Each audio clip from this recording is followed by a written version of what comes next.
So my internet has been really bad this past week, meaning online gaming has been an absolute no-no for me. Before I was sent back into the Stone Age, I had been playing a lot of EA's Battlefront 2 in the last few weeks. I never picked up Battlefront 2 when it first dropped in 2017. The whole loot box Reddit debacle thing of a sense of pride and accomplishment turned me away when it was painfully obvious back then what EA's vision for the game was. Plus, with a lot of games these days, I tend to wait a while because usually by then, the full, complete game is finally available to play.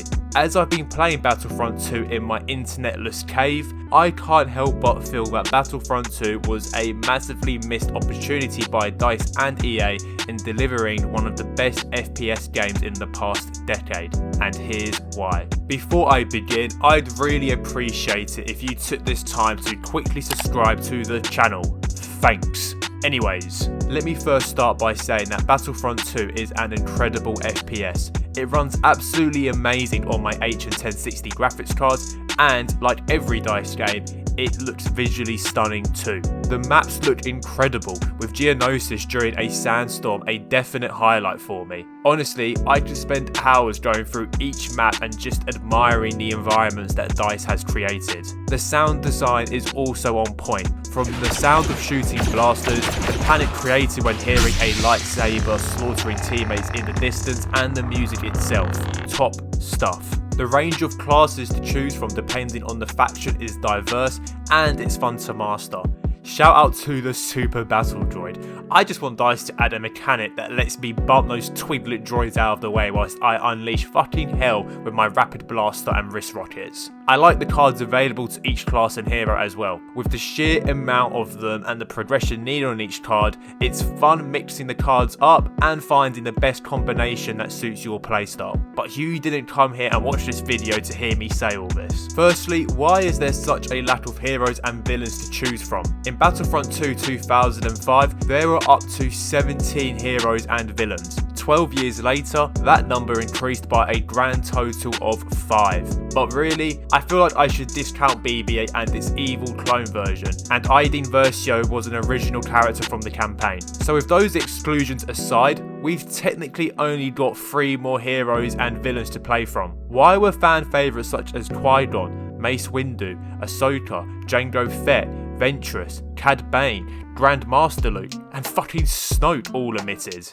I do think DICE have done an excellent job in giving the current crop of special characters to choose a range of unique abilities to each one of them. This just makes it even more frustrating that they didn't want to expand and diversify their heroes and villains list. Back to Battlefront 2005 again, the base game came with 17 planets to play on. Battlefront 2017 came with 18 planets, with some planets having different sections, bringing the total number to 26 maps. Notable omissions from Battlefront 2017 include the Jedi Temple on Coruscant, Dagobah, Mustafar, Utapau, and Mygeeto. RIP Egghead. Maybe I'm being a bit too greedy and asking for the latter two, but the first 3 are all incredibly important planets within the Star Wars universe, so it's just nuts to me that they weren't included. Serious note, wouldn't it be fun just to have a Younglings vs Anakin mode in the Jedi Temple? No, just me. But then, I feel like DICE missed a trick with not including these planets that were on Battlefront 2005. Especially with how visually incredible they could have looked on DICE's Frostbite engine. Then there's one particular game mode that really is sorely missed, especially when I've had next to no internet for online play.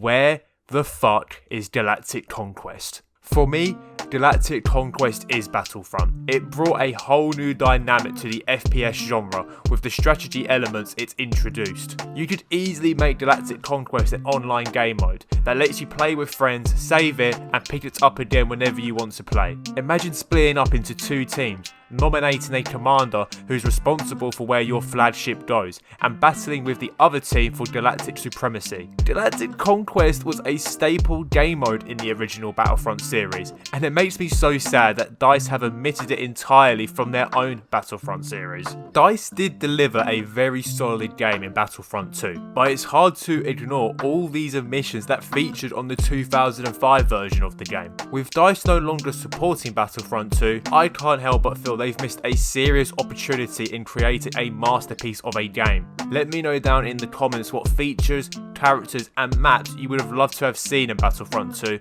or your wish list for the next Battlefront game. Peace.